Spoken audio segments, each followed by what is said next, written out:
How are we doing, folks? Well, you join me on another day in the bus barn here, and today I am going to show you how to replace fuel lines on a 1970s Volkswagen van. Now, the reason I'm doing this video is simply because of the fact that the last time I was here, one of the guys who owns a 1970s VW bus behind me came up to put some fuel into his van and it promptly poured out underneath it. Now, that's not really ideal, is it? So I investigated for him and had a look to see what the situation was, and I asked him, when is the last time you've had your fuel lines replaced? And he said he's had his van for about 10-12 years and in that space of time they've never been replaced. Sorry folks, no way. That is a big no-no when it comes to classic vehicle fuel safety, okay? Now, the simple reason for that is that first of all, rubber degrades even naturally, okay? But when exposed to ethanol in modern fuels, it perishes like nobody's business. Okay, now I checked the fuel lines on that van and they are rock solid and splitting, perished, and it seems to be what actually happened was it was the fuel filter that's underneath the van had split because the fuel pipes had gotten so hard, and it just split the fuel filter. Now obviously the plastic and the fuel filter will degrade as well. That should also be replaced. So what we're going to do is we're going to get stuck into it, and I'm going to show you exactly how to do the job and what you need to do it. Okay, so in addition to some fairly basic hand tools, cutting devices, screwdrivers or whatever your method is for putting clips on, this is what you need. You need R9 rated fuel hose by a good reputable brand such as Gates, which is what we have here, okay? You need a new fuel filter. Personally I prefer the metal ones, but at the time I was buying this it wasn't available. To be honest with you, the plastic one will do fine here. It's going to be going under the van. It is not going in the engine bay. You do not put plastic fuel filters in the engine bay, okay? That is vitally important. And these are the correct fuel hose clips, okay? And they are 11 to 14 millimeters. So the outside diameter of this hose happens to be 12 millimeters, so that's absolutely perfect.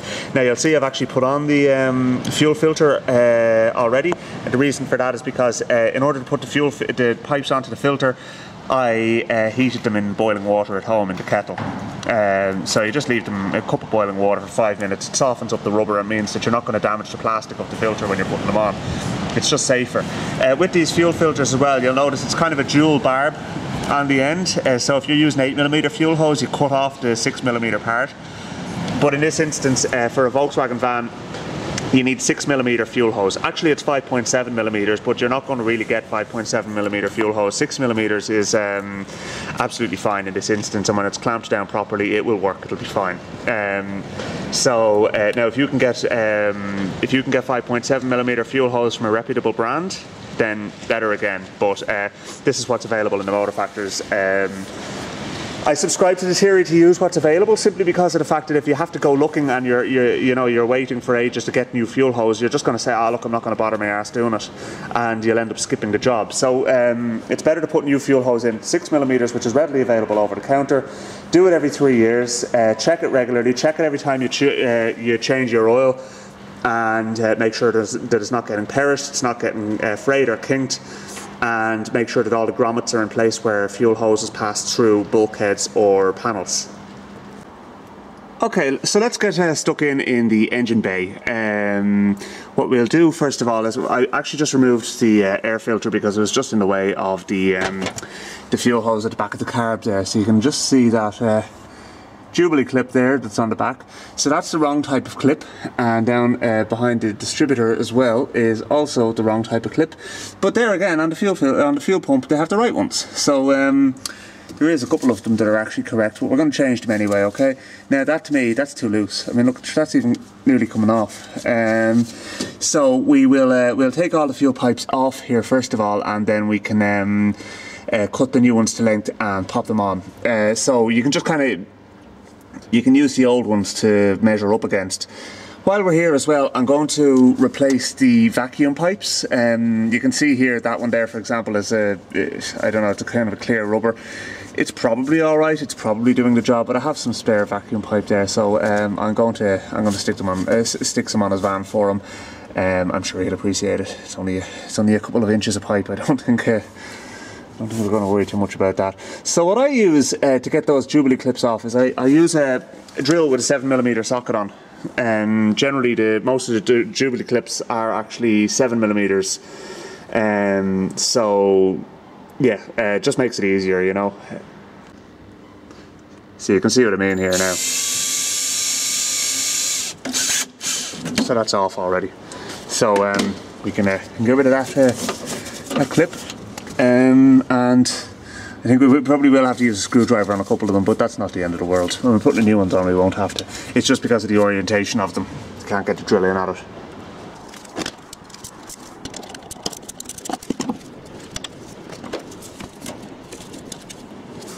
That's actually the wrong type of clip altogether there. Well, it's the wrong size clip. So that's why it wasn't tightened up. Alright. We'll be putting the right one on. The owner of this van can consider himself very lucky that this didn't happen while he was out driving the van, and literally he hadn't even got the engine running or heated up, because if the fuel filter had split while he was driving it, it could have ended in catastrophe. And it is on my list of things I absolutely hate to see. These VWs that have gone on fire, and a huge amount of it is preventable, folks. In fact, pretty much all of it is. And those pipes are rock solid. Halford's advanced screwdrivers, I actually find them very good. In fact, Halford's advanced tools in general are actually very good. They're a good quality tool.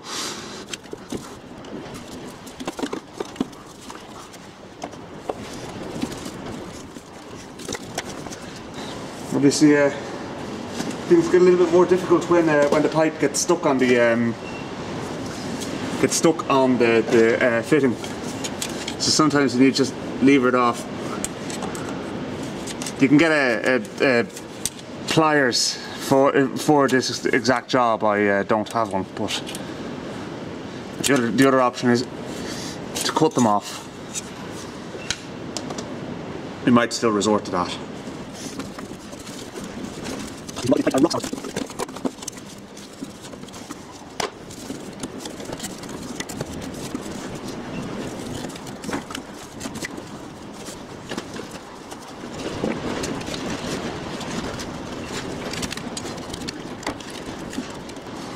So you can see I'm kind of cutting a slice off the side of it, so I'm cutting along like that to try and free it up. You might need to go a couple of times to get it off.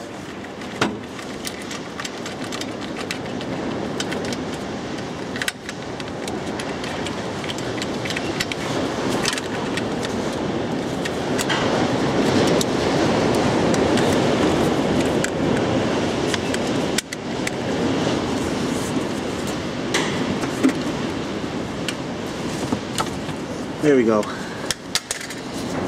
That put up a fight. I mean, all the pliability has gone out of that.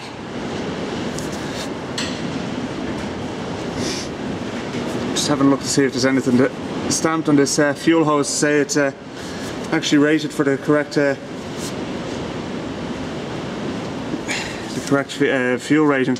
Now it's stamped 06-2017, so it must have been replaced at some point or another. But that being said, it's still overdue. It's that hard, and also I don't believe it's the right type of fuel hose. So get a knife and just cut along there as well.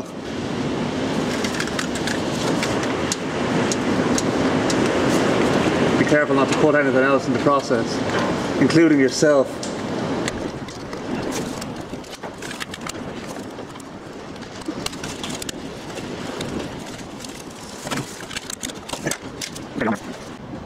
Okay, so here is the drive shaft coming out of the right hand side of the gearbox, and the starting motor is just above that. And if you look above the starting motor, you can actually see the pipe fitting where that's the bottom of the fuel tank basically.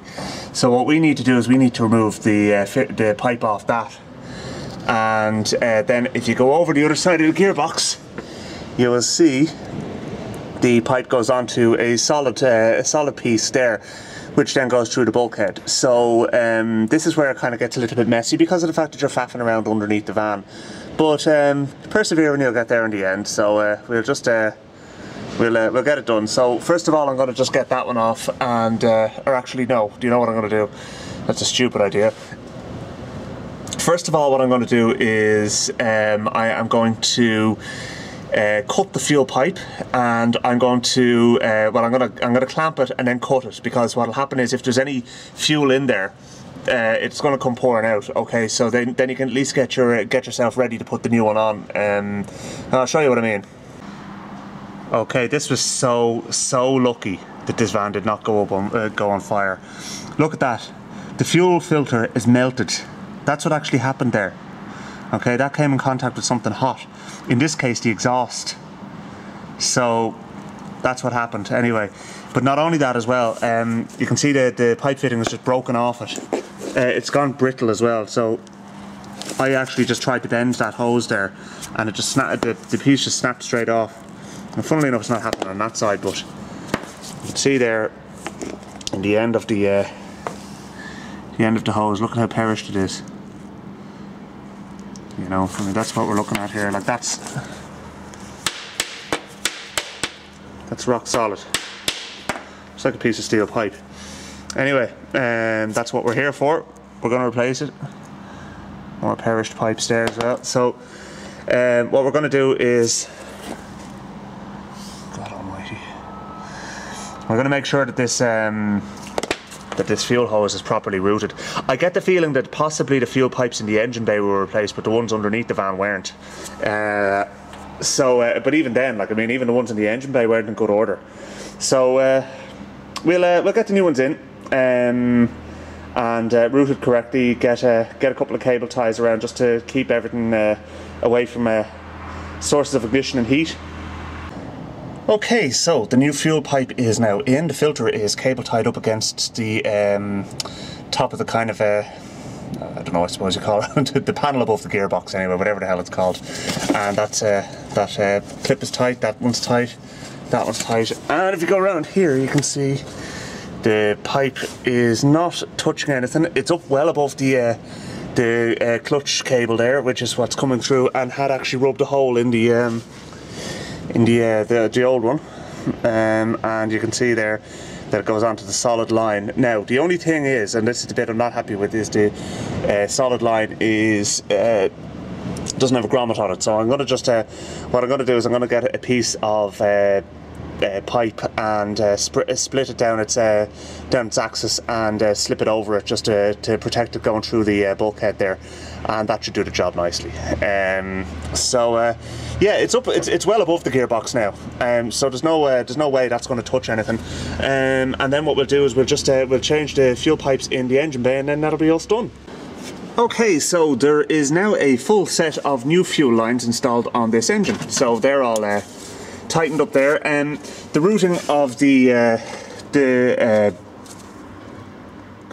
routing of the pipe that goes up to the carb is, it actually goes down behind the vacuum pipe here and onto the lower of the two barbs on the pump, because you would think it's the top one is the one that goes to the carb and the bottom one is the inlet, but it's actually the other way around. So the bottom one is the inlet, the top one is the inlet, and that comes from here.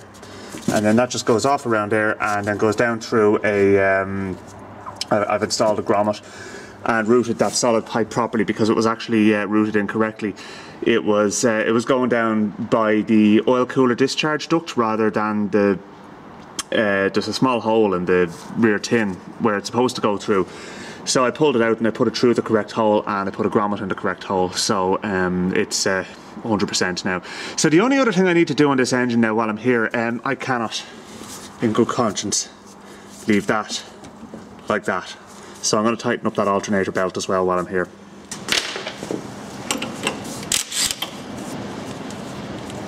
Well, that was loose. So what you do to tighten the belt is you remove a shim from behind the. You'll see there's a load of shims here. These shims are the ones that are the spares, and then if you take off the back part of the pulley, which is this one here, you'll see there's more shims in here, and these are the ones that set the tension on the belt. So we're going to remove one and put the back part of the pulley back on, back of the van. That's why I'm saying back, not front. I know that causes confusion for some people, but that's the way I approach these things. So we'll tighten that back up, and we'll see how. Should be Should be a bit better now anyway, certainly can't be much worse. The idea being that the belt is now riding higher in the grooves on the alternator pulley. Now, it's still too loose, so we're going to take another shim out.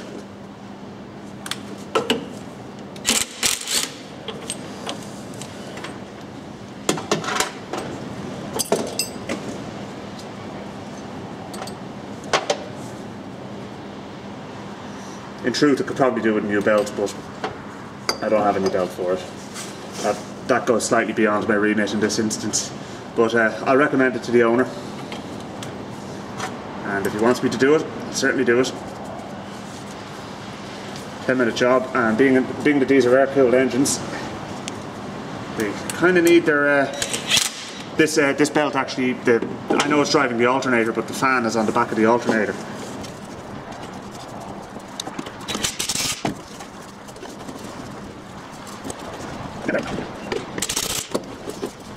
These jobs are so much handier when you have an impact gun. Okay, I'll remove one more shim.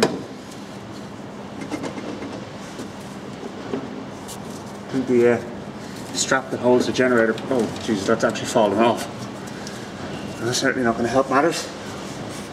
Okay, so the strap that goes around the back of the alternator that actually holds the alternator in place. So let's get that back on before we do anything else.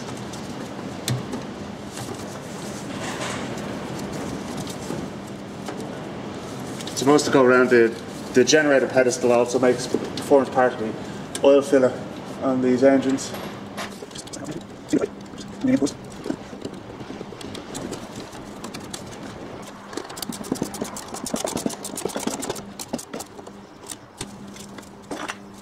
Okay, now the belt is a bit tight, so we'll take a shim back out again.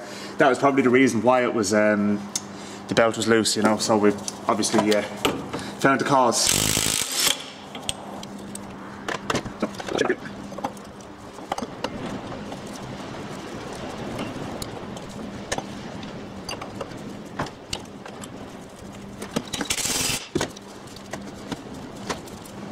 Okay, that's a lot better.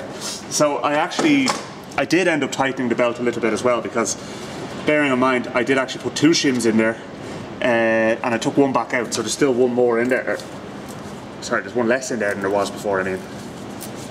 So that's grand. So I'll stitch home that nut now.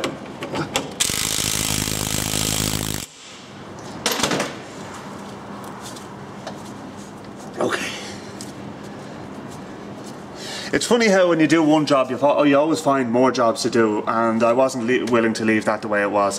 You know, it was a simple little fix, but at least we know that that's right now. So yeah, that's done. Fuel lines are done.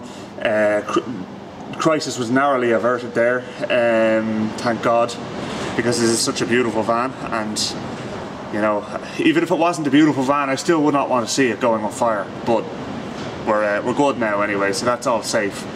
And yeah, next thing to do is for the owner to put some petrol in it and take it for a spin, because there is no petrol in it now. So anyway, I think we'll leave it there, folks. So look, thanks very much for watching. Don't forget to like and subscribe, and above all else, do not forget to go and check those fuel lines. Please do it, please.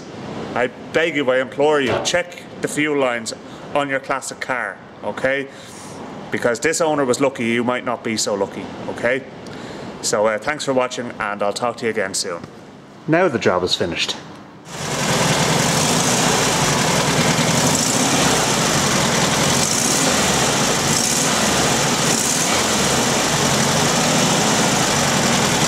Ticking over lovely.